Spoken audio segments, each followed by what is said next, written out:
नमस्कार विद्यार्थी मित्रांनो आपलं सर्वांचं स्वागत आहे पर्यावरणाच्या या लेक्चर सिरीजमध्ये. आपण बघतोय राज्यसेवा पूर्वपरीक्षा, तांत्रिक सेवा पूर्वपरीक्षेचा पर्यावरण हा टॉपिक आणि त्यामधलं सिलेबस निहाय लेक्चर्स आपण या ठिकाणी कव्हर करतो आहोत.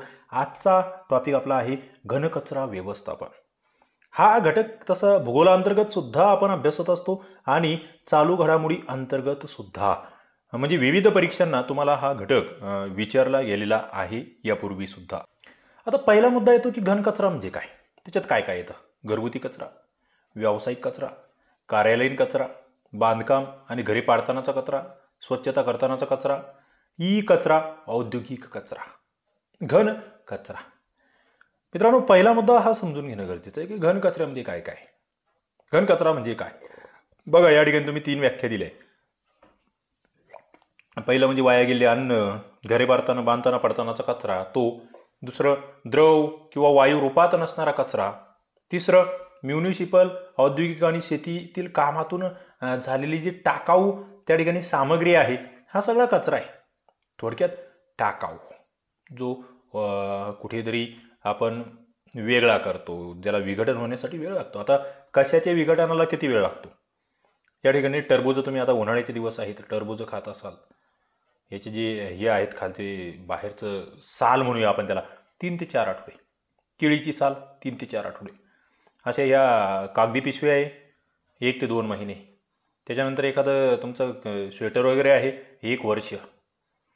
लाकूड 10 ते 15 वर्ष. या बॅगा ज्या आहेत ना 40 ते 50 वर्ष. बुटं 40 ते 50 वर्ष. त्याच्यानंतर हे तुमचे हे जे बॉटल्स तुम्ही वापरतात 50 ते 100 वर्ष. त्याच्यानंतर या कॅरी बॅग्स 100 वर्षापर्यंत जवळपास. आणि काच जे आहे ना 1000 वर्ष. एवढा वेळ लागतो विघटनासाठी. आता घनकचऱ्याचे प्रकार कोणते? एक म्हणजे जैव विघटनशील कचरा आणि दुसरा अजैव विघटनशील कचरा. जैव म्हटलं की काय येतो? जैव या नावातच आहे जो कचरा सामान्यतः वनस्पती आणि प्राण्यांच्या स्रोतामधून तयार होतो आणि इतर प्राण्यांकडून त्याचे विघटन केले जाते. त्याला आपण जैव विघटनशील कचरा म्हणतो. हा बघा, हिरवा कचरा, अन्न कागदाचा कचरा, बागकाम कचरा इत्यादी म्हणून महानगरपालिकेच्या घन कचऱ्यामध्ये आपल्याला हा दिसतो, ज्याचं विघटन होतंय. थोडक्यात त्याच्यामध्ये सांडपाण्याचा गाळ म्हणू शकतो आपण, कत्तलखान्याचा कचरा म्हणू शकतो, तो सुद्धा याच्यात येतोय जैव. पुढे अजैवमध्ये काय येत आहे? म्हणजे जो निसर्गतः विघटित नाही होत. अजैवमध्ये काय? नॅचरल विघटन नाही होते त्याच्यापासून प्रदूषण होतंय. जो सजीवाला, पर्यावरणाला हानिकारक आहे त्याला आम्ही अजैव. मग यामध्ये प्लास्टिक, रबर, काच, धातू, थर्माकोल, इकोच कचरा, हे सगळं अजैवमध्ये. वर्गीकरण लक्षात ठेवा. आता पुढे आणखी ओला कचरा, सुका कचरा हे सुद्धा आहे. तुम्ही घंटागाड्या बघत असाल मनपाच्या. ओला कचरा जो की विघटनशील आहे. अन्न, फळे, भाजीपाला, साले, बागेतील कचरा, सेंद्रिय विघटनक्षम कचरा, त्याच्यापासून कंपोस्ट खत बनतंय, बायोगॅस बनतोय. ओला कचरा नक्कीच लवकर विघटित होतोय. सुका कचरा जो आहे हा ॲल्युमिनियम फॉईल असेल, टेट्रापॅक, ग्लास, कागद, प्लास्टिक, धातू, हा कचरा हा पुनर्चक्रीकरणासाठी वापरला जातो. सुका कचरा हा पुनर्चक्रीकरणासाठी वापरला जातो. बघा, ओल्या कचऱ्यामध्ये तुम्ही बघितलंय स्वयंपाकघरातला कचरा असेल, भाज्यांची साले, अंड्याची टरफले, केस, नखे, बागेतला कचरा, हे सगळं येते. सुक्या कचऱ्यामध्ये प्लास्टिक, थर्माकोल, कागद वगैरे, काच, पुठ्ठे, धातूचे डब्बे असेल, हे सगळं सुक्या कचऱ्यामध्ये येते. आता वेगळा कसा करायचा हो कचरा? कचरा वेगळा, कोरडा आणि सुका कचरा नेहमी वेगळा ठेवा. पुढे स्वच्छताविषयक कचरा टाकण्यासाठी कागदाची पिशवी ठेवा. त्यानंतर अन्नाचे डबे साफ केले पाहिजेत, नंतर कोरड्या कचऱ्याच्या डब्यात टाकले पाहिजेत. कंपोस्ट खत तयार करण्यासाठी ओला कचरा वापरा. पुनर्चक्रीकरणासाठी कोरडा कचरा द्या. इंटरेस्टिंग आहे, म्हणजे हा फरक कळायला पाहिजे. आता घन कचरा नेमका येतो कुठून? पहिलं म्हणजे येतो घरातून. घरामध्ये काय काय असू शकतं तुम्हाला हे सगळ्या गोष्टी तुम्ही बघताय तिथे. फोम असेल, बरंच आहे, सुका ओला दोन्ही येतो त्याच्यात. शेतीचा कचरा आहे, पिकांचे अवशेष, जनावरं. व्यावसायिक कचरा आहे, पॅकेजिंग, टाकाऊ उपकरणं, फर्निचर वगैरे. जैव वैद्यकीयमध्ये हॉस्पिटलचं ते क्लिनिक, पॅथॉलॉजी लॅब आणि हॉस्पिटलमधून येणार सुया, चाकू वगैरे त्या बाबी. ई कचऱ्यामध्ये काय येतं? इलेक्ट्रॉनिक वस्तू जे आहे का त्याच्यापासून. मग याच्यातही मुख्यत्वे 3 श्रेण्या आहेत. मोठी उपकरणे, IT, दूरसंचार, ग्राहक उपकरणे. रेफ्रिजरेटर आणि वॉशिंग मशीन मोठ्या घरगुती उपकरणांचे प्रतिनिधित्व करतायत. पुढे पर्सनल कॉम्प्युटर, मॉनिटर, लॅपटॉप, टेलिकॉमचे प्रतिनिधित्व करतायत. तर भ्रमणध्वनी, दूरदर्शन संच, ग्राहक उपकरणं. बघा, टेलिकॉम, घरगुती, 3 गोष्टी आहे. एक घरगुती उपकरणं, दुसरे टेलिकॉमचे उपकरणं आणि तिसरे ग्राहक उपकरण. 3 बाबींमध्ये हा कचरा. औद्योगिक उद्योगधंद्यातून टाकाऊ कचरा. आता हा कचरा याचं व्यवस्थापन ही एक जागतिक समस्या आहे, वैश्विक. याच्यामुळे परिसर खराब होतोय, आरोग्य धोक्यात येतंय, जीवनावर विपरीत परिणाम होतोय आणि मग विल्हेवाट लावण्यासाठी जी जागा आहे ना तिचा अभाव आहे. मग त्याच्यातून वायू, जल, माती यासारखे प्रदूषण घडते आणि ते आपल्या पृथ्वीच्या पर्यावरणाला घातक ठरतं. मग आम्ही कोणत्या पद्धतीने निराकरण करू शकतो? सगळ्यात महत्त्वाचं हे की उपाय काय. पहिलं म्हणजे निर्मितीवरच कंट्रोल आणा. दुसरं, जो काही कचरा आहे त्याच्यापासून जास्तीत जास्त फायदा मिळवा, त्याच्यावर प्रोसेस करा. बघा, इथे निंबी नावाचं एक या ठिकाणी तुम्हाला कन्सेप्ट आहे. निंबी, नॉन इन माय बॅकयार्ड, माझ्या परसबागेमध्ये नको.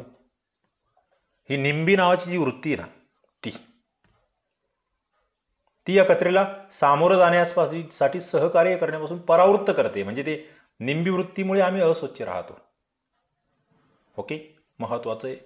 पुढे जर बघितलं, भंगार गोळा करणारे पुनर्वापर करण्यायोग्य कचरा घेऊन जाऊ शकतात, मात्र तो व्यवस्थित ठेवला पाहिजे. आता कचरा कमी निर्माण करा म्हणजे काय हो? काय उपाय याच्यावर? तुम्ही म्हणाल की कमी निर्माण करा म्हणजे काही गोष्टी तर करायच्याचे. छपाई गरज असेल तरच करा. करायची कागदाचे दोन्ही बाजू वापरा. जे लिफाफे ते पुन्हा पुन्हा वापरा. पुढे कापडी पिशव्या ज्या आहे ना ते जवळ ठेवा. त्यानंतर कापलेले गवत, स्वयंपाकघरातील कचरा यांची कंपोस्ट खत तयार करा. पुढे टिकाऊ व पुन्हा वापरता येणारी उत्पादने वापरा. काच, प्लास्टिक, ॲल्युमिनियम त्या बाटल्या, कपडे किंवा घरातील वस्तू गरजूंना द्या. दुकाने, बाजारपेठेमध्ये प्लास्टिक पिशव्या स्वीकारण्यास नकार द्या. म्हणजे प्लास्टिक पिशव्या घेऊ नका. या बाबी ही उपाय आहेत. आता हा घनकचरा जो आहे त्याचं व्यवस्थापन कशा पद्धतीने होतं यावर तुम्हाला प्रश्न विचारला गेला आहे. काय काय कोणत्या स्टेप्स आहेत नीट लक्षात घेऊ आपण. पहिलं म्हणजे एकतर तो कमी करा, त्याचं निर्मितीच कमी करा. दुसरं, पुनर्वापर करा. एक वस्तू एकापेक्षा जास्त वेळा वापरा. त्यानंतर पुनर्चक्रीकरण करा. जुन्या वस्तूपासून नवीन उत्पादन तयार करा. पुढे पुनर्प्राप्ती करा. कचऱ्यातून ऊर्जा व धातू पुनर्प्राप्त करा. आणि विल्हेवाट, लँडफिलमध्ये कचऱ्याची सुरक्षित विल्हेवाट लावा. बघा, कमी करा, पुनर्वापर करा, पुनर्चक्रीकरण करा, पुनर्प्राप्ती करा, विल्हेवाट करा, लावा. मित्रांनो, अत्यंत महत्त्वाच्या अशा या बाबी आहेत. आता घन कचरा व्यवस्थापन हे 4 आर तुम्हाला तोंडपाठ असले पाहिजे. म्हणजे निर्माण झाल्यापासून ते विल्हेवाट लावेपर्यंत कचरा त्याच्या उगमस्थानीच वेगळा करणं हे सगळ्यात महत्त्वाचं. म्हणजे याचं प्रमुख सूत्र आहे. जिथे उगम होतोय का तिथेच वेगळा करा. पहिलं म्हणजे रिड्यूस करा, कमी करा. दुसरं रियूज करा, पुनर्वापर करा. तिसरं पुनर्चक्रीकरण करा, रिसायकल करा. आणि चौथं पुनर्प्राप्त करा, रिकव्हर. 4 आर लक्षात ठेवा. रिड्यूस, रियूज, रिसायकल आणि रिकव्हर. आता कचऱ्याची निर्मिती कमी करणं, मग याला आपण व्यवस्थित समजून घेऊ. आता कचरा तयार होणार हे आमच्या रक्तातच आहे, बरोबर आहे. तो होणारच आहे, तो कमी करायचा आहे फक्त आम्हाला. ती मानव निर्मिती आहे, माणूसच करतोय. ते मानव निर्मिती म्हणूनच तो नियंत्रित होऊ शकतो. सगळ्यात महत्त्वाचा मुद्दा आहे. म्हणजे आवश्यक तेवढंच खरेदी करा, दीर्घकाळासाठी वस्तूंचा वापर करा. आता उगमस्थानी कचरा कमी करणे म्हणजे काय? थोडक्यात त्याच्यावर प्रतिबंधच करणे. आणि हे आमच्या वागण्यात बदल झाला पाहिजे, वर्तणूक बदलली पाहिजे. कचरा कपात केल्याने कचरा गोळा करणे, म्हणजे आम्ही जर त्या ठिकाणी हे झालं, कचराच कमी तयार झाला तर पुढचा खर्च वाचेल. आता तुम्हाला मग पुनर्वापर कसा करायचा? काही गोष्टी वापरल्या जाऊ शकतात, लगेच फेकून नका देऊ ना, वापरा ना. फाटू द्या थोडेसे कपडे. काही गोष्टी दुरुस्त करून तुम्ही वापरू शकता, थोडासा बदल करून वापरू शकतात. बघा, आता या ठिकाणी तुम्ही बघा काही बाबी दिली आहे तुम्हाला, खूप म्हणजे इंटरेस्टिंग आहे. पुन्हा वापरण्यायोग्य वस्तू, जुनी प्लॅस्टिकची बादली आम्ही वापरू शकतो पुन्हा. कचरा डबा म्हणून ती वापरू शकतो आम्ही बादली. अशा अनेक बाबी. पुढे प्लास्टिकच्या ज्या बाटल्या आहे त्यांचा वापर आम्ही बागेसाठी करू शकतो. कागदाचे तुकडे वापरून त्याच्यापासून पिशव्या, पायपुसण्या तयार केल्या जाऊ शकतात. ओके. पुढे कचऱ्याचे पुनर्चक्रीकरण कसे होणार, ही पुढची स्टेप या. रिसायकल.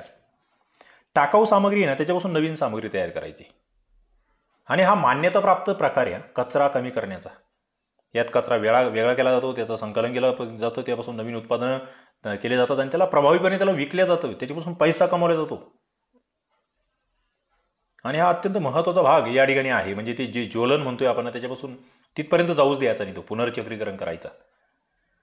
आता मग काय होऊ शकतं, कागदी कचरा आहे समजा. बघा या ठिकाणी तुम्हाला दिलंय पुनर्चक्रीकरण करणे योग्य सामग्री, हस्तनिर्मिती कागद उद्योग आहे. तिथे जर तुम्ही बघितलं कागदी कचरा आहे या ठिकाणी, हा कागदी कचरा, याचं संकलन केलं इथे गाडीमध्ये, त्याचं वर्गीकरण केलं, वेगवेगळे घटक केले, त्याचे बारीक तुकडे केले, रसायनाने स्वच्छ करून घेतले, त्याचा लगदा तयार केला, कागद उत्पादनासाठी लगद्याचा वापर केला, त्याचं वितरण झालं, पुन्हा वापर आहे, पुन्हा म्हणजे बघा कसं कागद पुनर्चक्रीकरण. अशा पद्धतीने एक जबरदस्त कागद, वाया गेलेला कागद कचऱ्यामधून पुनर्प्राप्त करणे, त्यापासून नवीन कागद उत्पादने बनवणे. घरगुती कागद, पुठ्ठा हा कचऱ्याचा दुसरा सर्वात मोठा घटक आहे, लक्षात घ्या. याच्यामुळे आमचं लाकूड वाचतंय, याच्यामुळे आमची ऊर्जा वाचते. काचेचं सुद्धा पुनर्चक्रीकरण होऊ शकतं. तुटलेल्या काचा आहे, त्यापासून धोके कमी करायचे, काचेच्या रंगानुसार वर्गीकरण करा, त्याला आर्थिक मूल्य आहे. म्हणजे इथे काचा आहे, कचरा तयार झाला, संकलन केलं, वर्गीकरण केलं, त्याचा चुरा करून त्याला वितळवलं, त्याची नवीन उत्पादनं तयार केली आणि पुन्हा वापर सुरू झालाय. काचेचं पुनर्चक्रीकरण. धातूचं कसं होऊ शकतो, औद्योगिक हेतूसाठी किंवा घरगुती वस्तूसाठी आपण धातू वापरतो आणि धातू हा वारंवार पुनर्चक्रीकरण करता येतो. यामध्ये मुख्यत्वे ॲल्युमिनियम आणि लोह धातू. एक कचरा आहे, गोळा केला, त्याचे तुकडे केले, त्याला वितळवलं, त्याच्यापासून नवीन उत्पादन बनवले आणि बस जमलं.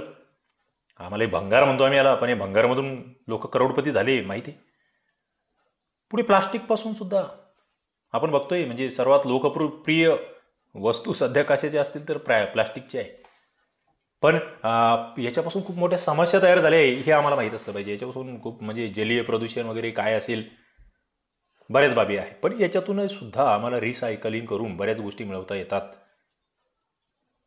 या ठिकाणी तुम्ही बघताय ती प्रोसेस प्लास्टिकची. कंपोस्टिंग आहे, सेंद्रिय कचरा जो आहे त्याचं पुनर्चक्रीकरण करणे. ऑक्सिजनच्या उपस्थितीमध्ये ओल्या सेंद्रिय पदार्थाचे जैविक विघटन होतं आणि ते जे स्वयंपाकघरातील कचरा आहे त्याला आम्ही खतामध्ये रूपांतरित करतो, कंपोस्ट खत तयार करतो त्याचं. ते आम्हाला माहीत असलं पाहिजे. इंटरेस्टिंग आणि महत्त्वाचा असा हा मुद्दा आहे. आता हे कंपोस्ट खत कसं बनतं मग बघा. याच्यामध्ये पहिलं म्हणजे कचरा वेगळा करायचा आहे तुम्हाला. दुसरं कंपोस्टिंगची जागा ठरवायची, कुठेतरी स्वयंपाकघर, बाल्कनी, टेरेस, कुठेही. कंपोस्टिंग बीन तयार करायची, त्याच्यानंतर पुढे त्याची प्रक्रिया करायची आहे, त्या बीनची निगा राखायची शास्त्रीय पद्धतीने. ओके. आणि ते कसं तयार होते पुढे मग ते गांडूळ खत. बघा स्वयंपाकघरातला हा कचरा आहे, त्याच्यानंतर इथे सुकी पानं आहेत, शेण आहे, गांडुळा आहेत, खाली जाड वाळू आहे, विटांचे तुकडे आहे. गांडुळाच्या प्रजातींचा वापर करून सेंद्रिय कचऱ्याचे कंपोस्ट खतामध्ये रूपांतर करण्याची प्रक्रिया म्हणजे याला वर्मी कंपोस्टिंग असं म्हटलं जातं, लक्षात राहू द्या. आणि गांडुळाची विष्ठा ही कंपोस्टला पोषक तत्वांनी समृद्ध करते. आयसेनिया फेटिडा असेल, फेरेटिमा इलॉंगेटा असेल, यासारख्या गांडुळाच्या जाती इथे वापरल्या जातात. या जाती लक्षात राहू द्या. आता कचऱ्यापासून ऊर्जा निर्मिती कशी होऊ शकते. पहिला मुद्दा आहे विना ऑक्सिजन विघटन. ऑक्सिजन शिवाय कचऱ्याचं विघटन आहे आणि त्याच्यातून बायोगॅस, मग तिथून ऊर्जा, त्याच्यापासून आर्थिक फायदे. आणि ते बायोगॅसच्या तळातला जो काही गाळ आहे का तो म्हणजे आमचं खत. पुढे RDF, रिफ्यूज डिवाइड फ्यूल म्हणतो आपण त्याला. जेव्हा घनकचऱ्यामध्ये ज्वलनशील पदार्थ मोठ्या प्रमाणात असतात तेव्हा इंधन म्हणून वापरले जाऊ शकतात. ज्या कचऱ्यामध्ये कागद, प्लास्टिक, चामडे इत्यादी असतात तो कचरा RDF बनवण्यासाठी उपयुक्त असतो. पुढे इन्सिनरेशन म्हणजे काय. बघ लहान लहान मित्रांनो, तुम्हाला पर्यावरण शिकायचं आहे हे करावं लागेल. हे बेसिक आहे, हे 12वीच्या पुस्तकात आहे. तुम्ही जर आधी हे नाही केलं, मोठे मोठे तज्ज्ञगिरी करत बसले ना, काही अर्थ नाही त्याला. हे बेस हा पक्का करा. इन्सिनरेशन कचरा व्यवस्थापन प्रक्रियेतलं एक तंत्रज्ञान आहे ज्यामध्ये कचऱ्याचे उच्च तापमानाला ज्वलन केले जाते. इन्सिनरेशन म्हणजे काय, ज्वलन आहे. आणि मग कचऱ्यापासून ऊर्जा, त्याच्यापासून वीज निर्मिती. पण याला प्रभावी प्रदूषण नियंत्रक उपाययोजना असल्या पाहिजे, नाहीतर याच्यापासून प्रदूषके तयार होतात. पुढे लँडफिल काय भानगडी हो? बघा, लहान लहान कन्सेप्ट आहे. 4R तत्वे पाळले आम्ही. नंतर जो कचरा उरतोय त्याची विल्हेवाट आम्हाला लँडफिलमध्ये लावायची. ही एक अभियांत्रिकी सुविधा आहे, ज्यात महानगरपालिकेचा घनकचरा त्याची विल्हेवाट लावली होती. ही रचना पर्यावरण व सार्वजनिक आरोग्यावर होणारे परिणाम कमी करते. ओके, लँडफिल ही पद्धत लक्षात ठेवा. पुढे घनकचऱ्याचा प्रवास कसा आहे? पहिलं म्हणजे प्रत्येक नागरिकाने काळजी घेतली पाहिजे. कचऱ्याचे जीवनचक्र म्हणजे घनकचऱ्याचं जे संकलन आहे तिथून विल्हेवाट लावेपर्यंत ते समजून घेतलं पाहिजे. भारतातील कचऱ्याचं उत्तम व्यवस्थापन झालं पाहिजे. त्याच्यासाठी नगरपालिका घनकचरा व्यवस्थापन नियम 2000 ही मार्गदर्शक आहे आपल्यासाठी. पुढे 2016 त्या नियमांमध्ये सुधारणा आहे, तेही माहीत असावं. आता काय हो हा कायदा 2016चा? म्हणजे कोणत्या व्यक्तीने रस्त्यावर, सार्वजनिक ठिकाणी, बाहेरील परिसरात, गटारात, पाण्यात त्या ठिकाणी कचरा टाकू नये, जाळू नये, पुरू नये. पहिला नियम आहे, महत्त्वाचा आहे, भारतामधला नियम आहे हा. उत्पन्न कचरा उत्पन्न करण्याने कचरा गोळा करणाऱ्याला शुल्क द्यावे. कचरा वर्गीकरण न केल्यास व घाण केल्यास जागेवर दंड द्यावा लागेल. सर्व हॉटेल्स, रेस्टॉरंट्समध्ये जैव विघटनशील कचरा वेगळा करावा. संकलनाची एक प्रणाली स्थापन करावी किंवा खाद्याचा कचरा कंपोस्टिंग, बायोमिथेनेशन वापरला जाईल हे सुनिश्चित करावे. त्यासाठी प्रणाली तयार केली पाहिजे त्या संस्थेने. पुढे डबे ठेवले पाहिजे. पथविक्रेत्याने तयार केला जो कचरा आहे तो साठवण्यासाठी डबे ठेवा. त्यामध्ये स्थानिक प्राधिकरणाद्वारे ते डबे किंवा डेपो त्याच्यासाठी वाहन त्या ठिकाणी लावले गेलं पाहिजे. त्या बाबी आहेत. पुढे घनकचरा व्यवस्थापनासाठी काय काय आहे? त्या ठिकाणी प्लास्टिक कचरा, ई कचरा, बांधकाम, जैववैद्यकीय कचरा याचं व्यवस्थापन, त्या संदर्भातल्या बाबी आहे. पुढे आपण बघतोय महाराष्ट्रामध्ये प्लास्टिक बंदी 2018 पासून प्लास्टिक बंदीची अंमलबजावणी महाराष्ट्रात सुरू आहे. 23 मार्च 2018. मग यामध्ये शहरी, ग्रामीण, नागरिक, स्थानिक संस्था असतील, जिल्हाधिकारी, वन अधिकारी, पोलीस अधिकारी, इतर सगळे या ठिकाणी याचं अंमलबजावणी करतायत. उल्लंघन झालं 5,000 रुपये दंड आहे पहिल्या गुन्ह्याला, दुसऱ्याला 10,000, तिसऱ्याला 25,000, 3 महिन्याचा तुरुंगवास सुद्धा होऊ शकतो. कचरा म्हणजे ही समस्या किती भयावह आहे हे तुमच्या लक्षात येत असावं.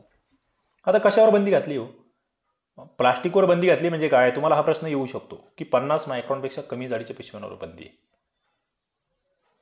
पुढे हे वापरून फेकून देण्यात येणारे प्लास्टिकचे पेले, चमचे, कप, बस्या याच्यावर बंदी आहे. थर्माकोल, जे टाकून देण्यात येणारे थर्माकोल, बस्या, डबे, कप, पेले त्याच्यावर बंदी आहे. वेस्टर्नसाठी उत्पादने साठवण्यासाठी वापरण्यात येणारे प्लास्टिक त्याच्यावर बंदी आहे. बंदी कशावर नाही आहे? PET बाटल्यांवर बंदी नाही. औषधी, शेती, घनकचरा त्याच्यासाठीचं प्लास्टिक त्याच्यावर बंदी नाही आहे. रोपवाटिकेसाठीच्या पिशव्या त्यावर बंदी नाही आहे. पुढे 50 मायक्रॉनपेक्षा जास्त जाडीचे चांगले प्लास्टिक आहे त्याच्यावर बंदी नाही आहे.